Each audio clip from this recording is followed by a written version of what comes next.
벨사셀 왕 제3년에 다시 한 환상이 나타내니라 라고 시작을 합니다.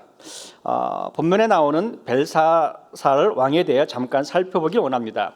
다니엘서 5장 11절에 보면 왕에 붙인 느부갓네살 왕이라고 말하고 있습니다. 실제로 벨사셀은 느부갓네살 왕의 아들이 아닙니다.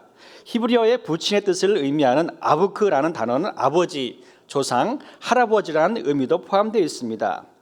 느부갓네살 왕이 죽자 바빌론은 혼돈 속으로 빠져들게 됩니다. 실제로 느부갓네살 왕과 벨사셀 왕 사이에는 4명의 왕이 있었습니다. 느부갓네살 왕이 죽자 그의 아들이 왕위를 계승합니다. 그러나 그 6년 사이에 2번의 반란으로 인하여 4명의 왕이 바뀌게 됩니다.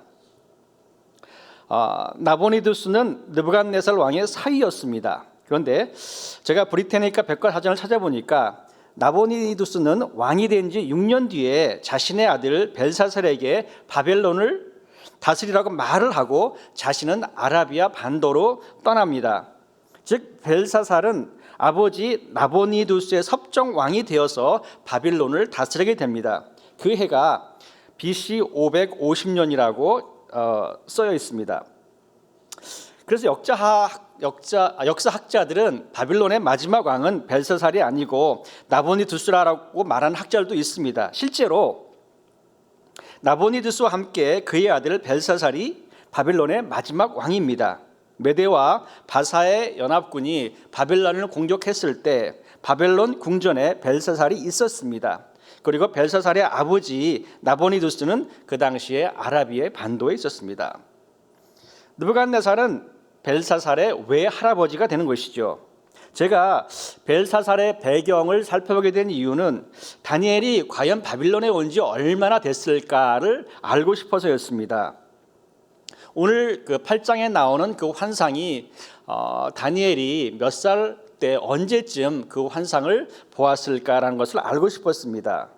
벨사살 왕 제3년은 BC 547년입니다. 그러면 다니엘은 BC 605년에 바빌론의 포로로 잡혀왔습니다. 그렇게 된다면 다니엘은 바빌론에 58년 이상 살고 있다는 이야기가 됩니다.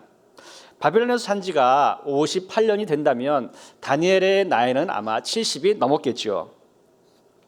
오늘 다니엘의 그 환상은 그의 나이 70이 넘어서 본 환상인 것이죠. 그런데 다니엘서 8장에 특이한 점 2가지를 한번 살펴보기를 원합니다. 다니엘서 7장까지는 아람어로 쓰여져 있습니다. 그 당시 국제 언어는 아람어였습니다. 그리고 바벨론 왕국의 공용어도 아람어였습니다. 다니엘 7장까지 아람어로 쓴 것은 모든 민족을 다스리는 분이 하나님이시라는 사실을 이방인에게 알려주길 원했습니다. 그러나 다니엘서 8장부터 12장까지는 히브리어로 쓰여 있습니다. 왜 다니엘은 계속해서 아람어로 쓰지 않고 8장부터 12장까지 히브리어로 썼을까요? 그 이유는 8장부터 12절은 하나님의 백성인 이스라엘을 위한 것이기 때문입니다. 특히 본문 8장은 이스라엘 민족과 연관이 되어 미래에 발생할 것을 예언한 내용인 것입니다. 다니엘서 8장의 또 특이한 점은 7장과의 연결성이 있다는 것입니다. 다니엘서 7장과 8장은 서로 다른 예언이지만 연결이 되어 있습니다. 7장과 8장의 환상을 보면 두 환상에서 세 개의 제국을 사나운 짐승으로 묘사를 하고 있습니다. 7장은 사자와 같은데, 곰과 같은데, 표범과 같은데 이렇게 무엇 같다라고 표시를 하고 있습니다. 그런데 8장에서는 정확하게 숫양과 숫염소를 표현하고 있습니다. 또 7장과 8장에서 나오는 작은 뿔은 폭군 통치자를 의미합니다. 오늘 본문에 나오는 그 환상은 이스라엘 백성들이 미래에 당할 커다란 환난에 대한 내용인 것입니다. 성도들이 환난을 당할 때 하나님께서 주시는 교훈을 함께 생각해 보기를 원합니다. 오늘 본문을 통해서 첫째로 배울 수 있는 것은 하나님께서 세상의 모든 것에 한계를 정해 놓으셨다는 사실입니다. 본문에 보면 숫양과 숫염소가 공통적으로 되풀이되는 두 가지 사실이 있습니다. 4절 보겠습니다. 내가 본즉 그 순양이 서쪽과 북쪽과 남쪽을 향하여 받으나 그것을 당할 짐승이 하나도 없고 그 손에서 구할 자가 없으므로 그것이 원하는 대로 행하고 강하여 졌더라. 숫양이 원하는 대로 행하고 강하여졌다라고 말하고 있습니다. 8절 보겠습니다. 숫염소가 스스로 심히 강대하여 가더니 강성할 때에 그 큰 뿔이 꺾이고 그 대신에 현저한 뿔 넷이 하늘 사방을 향해 났더라. 여기도 보면 숫염소가 심히 강대하여 가더니 강성할 때라고 말하고 있습니다. 숫양과 숫염소가 아주 크게 강해졌다라고 말하고 있습니다. 다시 7절을 보겠습니다. 내가 본즉 그것이 순양에게로 가까이 나가가서는 더욱 성내어 그 순양을 쳐서 그 두 뿔을 꺾으나 순양에게는 그것을 대적할 힘이 없으므로 그것이 숫양을 땅에 엎드러뜨리고 짓밟았으나 숫양을 그 손에서 벗어나게 할 자가 없었더라. 숫염소가 순양을 공격하면서 그 두 뿔을 꺾으나 순양에게는 그것을 대적할 힘이 없다라고 말하고 있습니다. 순양의 두 뿔이 꺾어집니다. 다시 말하면 두 뿔이 부러지게 되는 것이죠. 8절 보겠습니다. 숫염소가 스스로 심히 강대하여 가더니 강성할 때에 그 큰 뿔이 꺾이고 그 대신에 현저한 뿔넷이 하늘 사방을 향하여 났더라. 숫염소가 강성할 때에 큰 뿔이 꺾인다라고 말하고 있습니다. 숫양과 숫염소는 공통적으로 아주 크게 강해지다가 그리고는 큰 뿔이 꺾이게 된다라고 환상에서는 말하고 있습니다. 무슨 의미일까요? 하나님께서는 모든 제국과 모든 인간의 한계를 정해 놓으셨다는 의미입니다. 처음에는 강해졌지만 나중에는 그 뿔이 부러졌다, 나약하게 되고 패배하게 되고 멸망하게 된다는 것을 의미하고 있는 것입니다. 하나님께서 정하신 만큼 제국은 번성합니다. 하나님께서 정하신 시간만큼 사람은 이 세상에 살게 되는 것입니다. 하나님께서 허락하신 만큼만 권력이 유지됩니다. 영원한 권력을 유지하는 나라도 없고 사람도 없습니다. 오직 하나님만이 영원하시고 무한한 능력을 가지신 절대자이시기 때문이십니다. 마찬가지로 하나님께서 허락하시는 것보다 더 많은 것을 누리는 제국도 없고 사람도 없습니다. 세상은 우리들에게 더 큰 부와 더 큰 명예와 더 큰 권력을 누릴 수 있다고 부축합니다. 아니요. 하나님께서 정한 만큼만 우리는 누릴 수 있고 성취할 수 있는 것입니다. 하나님께서 모든 것에 한계를 정해 놓으셨습니다. 시편 16편에 보면 여호와는 나의 산업과 나의 잔의 소득이시니 나의 분깃을 지키시나이다. 내게 줄로 재어준 구역은 아름다운 곳에 있으며 나의 기업이 실로 아름답다. 다윗은 내게 줄로 주어진 구역이 아름답다고 말하고 있습니다. 하나님이 우리를 세상에 보내셨습니다. 그리고 이 세상에 살 때에 우리에게 줄로 재어주신 축복이 있다는 사실인 것이죠. 내게 줄로 재어준 하나님이 허락해 준 것에 대한 한계가 있다는 의미인 것이죠. 전도서 3장에 보면 1절에 범사에 기한이 있고 천하 만사가 다 때가 있나니 12절에 사람들이 사는 동안에 기뻐하고 선을 행하는 것보다 더 나은 것이 없는 줄을 내가 알았고 사람마다 먹고 마시는 것과 수고함으로 낙을 누리는 것 그것이 하나님의 선물인 줄도 또한 알았도다. 하나님께서 모든 제국과 인간의 한계를 정해 놓으셨습니다. 하나님이 정해놓으신 한계를 인정하고 우리에게 허락하신 줄로 재어준 구역 안에서 축복을 누리는 것이 행복한 삶입니다. 하나님이 정해놓으신 한계를 인정하는 것이 지혜인 것이죠.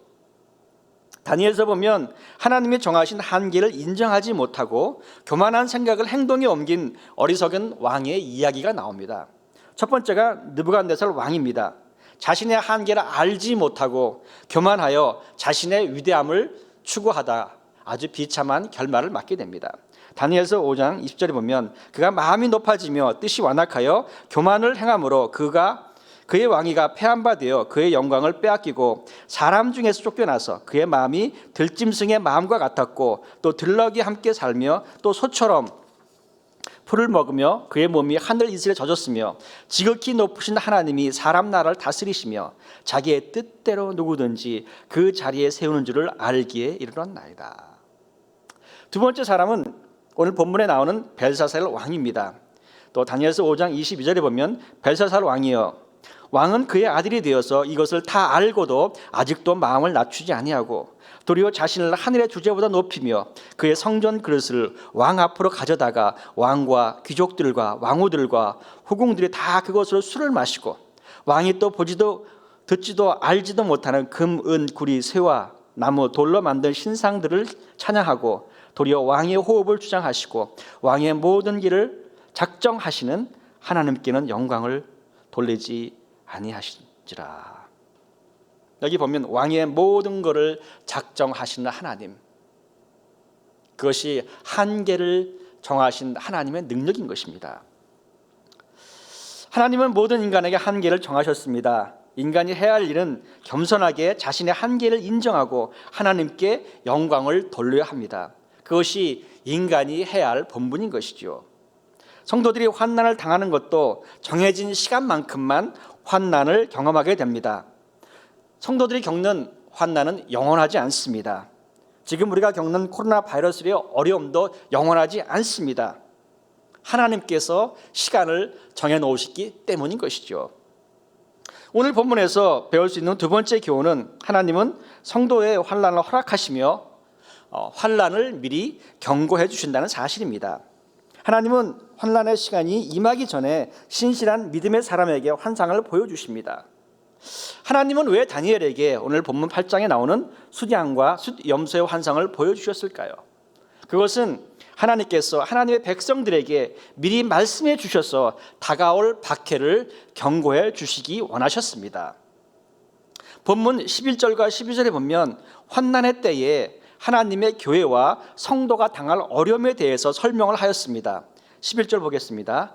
또 스스로 높아져서 군대의 주제를 대적하며 그에게 매일 드리는 제사를 없애버렸고 그의 성소를 헐었으며, 여기 보면 군대의 주제를 대적하며라는 문자적인 의미는 군대의 주제까지 자신을 높였다라는 의미입니다. 하늘의 천군 천사를 대적했다, 혹은 하나님의 백성인 하나님의 군대를 대적했다라는 그 의미인 것이죠. 즉 환난의 시기에는 세상의 통치자가 하나님을 대적하고 하나님의 교회를 대적하여 스스로 하나님처럼 행동하게 된다는 것을 의미합니다. 세상의 통치자가 하나님의 교회와 하나님의 백성들에게 자신이 원하는 행동을 요구하게 됩니다. 교회가 온전히 하나님을 섬겨야 되는데 하나님이 없는 교회로 만들어 버리는 것이죠. 그리고 세상의 통치자는 자신이 교회의 모든 것을 결정하고 주인인 것처럼 행동하기 시작한다는 것이죠. 그에게 매일 드리는 제사를 없애고, 출애굽기 29장 39절에 보면 한 어린 양은 아침에 드리고 한 어린 양은 저녁 때에 드릴지어라 라고 말하고 있습니다. 그 말은 예루살렘 성전에는 매일 아침과 저녁에 두 번의 제사를 지내도록 율법에 규정이 되었습니다. 그러나 세상의 통치자가 하루에 두 번씩 드리는 예배를, 제사를 없앴다는 것이죠. 성전에서 드리는 모든 예배를 금하게 할 것이라는 것을 의미하고 있습니다. 또 그의 성소를 헐었으며 거룩한 하나님의 성소를 헐어버릴 것이다 라고 말하고 있습니다. 더 이상 하나님을 예배할 장소가 없도록 세상의 통치자가 명령을 내리는 것이죠. 12절 보겠습니다. 그의 악으로 말미암아 백성이 매일 드리는 제사가 넘긴 바 되었고 그것이 또 진리를 땅에 던지며 자의로 행하여 형통하였더라. 그의 악으로 말미암아 백성이 매일 드리는 제사가 넘긴 바 되었다. 그 말은 세상 통치자의 악함으로 인하여 하나님의 백성이 매일 드리는 제사가 그의 뜻대로 금지되었다라는 의미입니다. 그의 악함으로 인하여 성전에서 매일 드리는 예배가 멈추었다. 세상 통치자가 성전을 더럽히고 폐설을 하여서 하나님의 백성들이 예배를 드릴 수 없게 된다라고 말하고 있는 것이죠. 그것이 또 진리를 땅에 던지며, 진리는 하나님의 말씀을 의미합니다. 하나님의 말씀을 땅에 버렸다. 무슨 뜻인가요? 실제로 율법서를 불태우고 율법서를 소유하거나 읽는 사람을 죽이라고 결정한다는 것이죠. 환난의 시기에는 하나님의 말씀을 철저하게 무시하도록 강요할 것을 미리 말해주겠는 것입니다. 또 여기 보면 자유로 향하여 형통하였더라. 그 말은 통치자의 뜻대로 되었다는 의미인 것입니다. 통치자가 생각하는 대로 하나님의 백성들이 하나님을 섬기지 못하게 하는 정책이 성공적으로 진행이 되고 있다. 통치자의 뜻대로 종교 말살 정책이 잘 정착이 되었다는 것을 의미합니다. 11절과 12절을 통하여 환난의 때에 하나님의 교회와 성도가 당할 어려움을 정리해 보면, 첫째로 세상의 통치자가 하나님께 대적을 하여 교회와 성도를 핍박을 합니다. 교회와 성도에 관한 모든 결정을 자신이 원하는 대로 하게 됩니다. 두 번째, 하나님의 교회는 예배를 드리지 못하게 됩니다. 세 번째, 하나님의 교회를 헐어버리는 상황이 발생하게 됩니다. 네 번째, 하나님의 말씀을 무시하고 버리게 됩니다. 그리고 세상의 신들을 섬기라고 강요합니다. 다섯 번째, 통치자가 원하는 대로 하나님의 교회와 성도를 말살하는 정책이 정착이 되었다. 그런 의미인 것이죠. 실제로 다니엘 8장 오늘 본문의 환상은 약 250년 뒤에 성취가 됩니다. 유대 역사상 가장 큰 박해와 핍박과 성전의 모독을 경험하게 됩니다. 안티오쿠스 에피파네스라는 그리스 왕이 유대를 침략합니다. 성경에는 다니엘서 8장 환상이 어떻게 실제로 일어났는지에 대해서는 말하고 있지 않습니다. 그런데 외경에 보면 다니엘서 8장의 환상이 어떻게 실제로 발생했는지에 대해서 자세히 설명을 하겠습니다. 잠시 외경에 대해서 설명을 드리겠습니다. 기독교는 구약 39권과 신약 27권 총 66권이 성경입니다. 그런데 캐톨릭 천주교에서는 구약이 46권, 신약은 27권에서 73권을 캐톨릭 성경으로 인정하고 있습니다. 기독교 성경에는 없는 구약의 7권의 책들이 캐톨릭 성경에는 포함이 되어 있습니다. 캐톨릭 성경에는 있지만 기독교 성경에 포함되지 않은 구약의 7권의 책을 우리는 외경이라고 말을 합니다. 외경인 마카베오서에 보면 그 당시 상황을 이렇게 설명하였습니다. 단 사흘 만에 8만 명이 살해되며 4만 명이 백병전으로 죽었다. 사흘 만에 12만 명이 죽었다는 것입니다. 노예로 팔려간 사람도 살육당한 사람만큼만 많았다. 안티오쿠스는 이것으로 만족하지 않고 무엄하게도 세계에서 가장 성스러운 성전으로 들어갔다. 에코쿠스는 거룩한 기물에 그 더러운 손을 대고 또 다른 왕들이 그 성전의 발전과 영광과 영예를 위하여 바쳤던 봉헌물들을 그 더러운 손으로 마구 쓸어갔다. 그리고 예루살렘 성전을 더럽히고 그 성전을 올림피아의 제우스 신에게 봉헌하게 하였고, 그리심 산의 성소는 그 지방 사람의 소원대로 나그네의 수호신인 제우스에게 봉헌하게 하였다. 이방인들은 이 성전 안에서 온갖 방종과 향락을 일삼았다.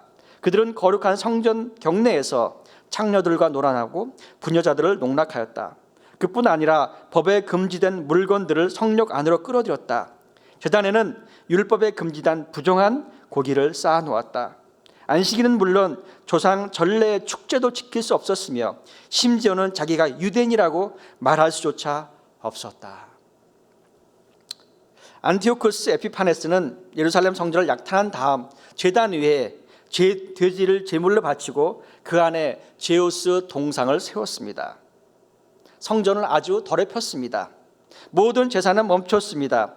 거룩한 하나님의 성전은 더 이상 하나님의 성전이 아니라 제우스 성전이라고 이름이 붙여졌습니다. 지성소에 돼지 머리와 돼지 피를 뿌렸습니다. 철저하게 하나님의 백성의 신앙을 말살하였습니다. 저는 11절과 12절을 묵상하면서 저의 가슴이 많이 아파왔습니다. 2200년 전에 안티오쿠스 에피파네스에 의해서 자행된 교회와 성도의 핍박이 마지막이 아니라는 사실입니다. 지금도 그와 같은 일이 벌어지고 있습니다. 지금 제가 중국 상황을 보니까 다니엘의 그 환상 팔장의 환상과 별로 다르지 않다라는 사실에 마음이 참 아팠습니다. 그런데 13절과 14절을 보면서 하나님께 감사를 드렸습니다. 13절 보겠습니다. 내가 들은즉 한 거룩한 이가 말하더니 다른 거룩한 이가 그의 말하는 이에게 묻되 환상에 나타난 바 매일 드리는 제사와 망하게 하는 죄악에 대한 일과 성소와 백성이 내준 바 되며 짓밟힐 일이 어느 때까지 이를꼬 하며 14절 그가 내게 이르되 2300 주야까지니 그때의 성소가 정결하게 되리라 하였느니라. 다니엘의 환상은 정확하게 핍박이 얼마나 지속이 될 것인가에 대해서 말하고 있습니다. 2300일은 6년 4개월입니다. 모든 환난과 핍박도 정한 기간이 있습니다. 하나님의 백성들이 영원히 핍박과 고난과 환난을 당하지 않습니다. 저는 중국교회가 회복되고 예배가 다시 드려지고 하나님을 찬양하는 주의 백성들이 다시 일어설 것을 확신하며 감사를 드렸습니다. 만약 우리 중에서 어려움이나 환난을 경험하시는 분이 계시다면 모든 환난과 고난에는 정한 기간이 있습니다. 정한 기간이 지나면 회복의 은혜를 경험하게 되는 것입니다. 오늘 본문에서 배울 수 있는 세 번째 교훈은 하나님은 성도들이 겪는 환난 뒤에는 회복의 축제를 주신다는 사실입니다. 14절에 그가 내게 이르되 2300 주야까지니 그때 성소가 정결하게 되리라 하였느니라. 안티오쿠스 에피파네스가 죽자 유대인들이 성전을 다시 거룩하게 봉헌을 합니다. 성전을 보수하고 8일간 봉헌 축제를 올려드립니다. 성전을 다시 봉헌한 것을 기념하기 위하여 시작된 것이 유대인들의 명절인 하누카입니다. 하누카라는 히브리 단어는 봉헌이라는 뜻입니다. 하누카라는 말은 수전절이라고 우리는 말하고 있습니다. 수전절이라는 것은 성전을 다시 수리하여 하나님께 드린 날이라는 뜻입니다. 하누카는 하나님의 교회의 문이 열리고 하나님을 향한 예배가 다시 시작이 되고 하나님의 백성이 하나님의 말씀으로 즐거워하는 것이 하누카인 것이죠. 성도들의 고난과 환난 뒤에는 하누카가 기다리고 있습니다.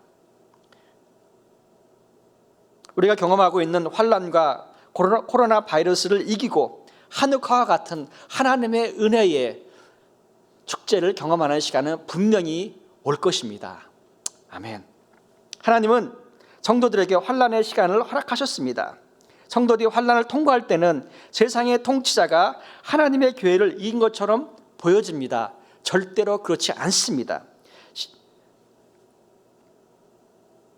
시편 37편에 보면 여호와 앞에 잠잠하고 참고 기다리라. 자기 길이 형통하고 악한 꾀를 이루는 자 때문에 불평하지 말지어다. 악인이 의인치기를 꾀하고 그를 향하여 그의 일을 가는도다. 그러나 주께서 악인을 비웃으시리니 그의 날이 다가옴을 보심이라.